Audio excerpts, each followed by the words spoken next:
Kitobingizni tarixiy ahamiyati nimada? Endi keng ma'noda, global ma'noda gapiradigan bo'lsak, bu o'zbek musiqasi haqida, o'zbek tilida birinchi fundamental tadqiqot.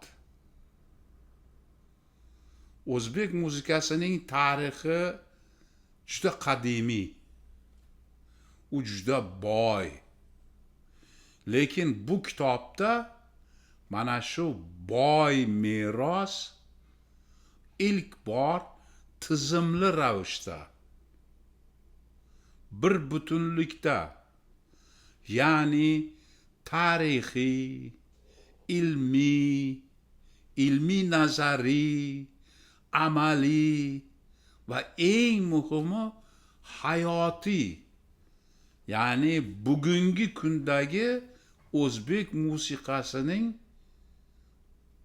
jonli odatlari, hozir ham yashab turgan nav va shakllari haqida so'z yuritiladi. Shuning uchun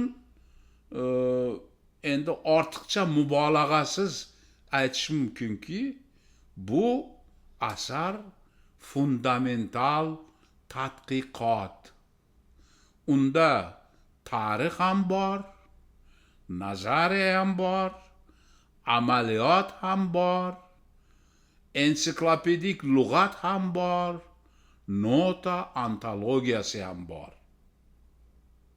Umuman mana shunday keng qamrovda o'zbek musiqasi haqida, ayniqsa o'zbek tilida yozilgan asar menga ma'lum emas.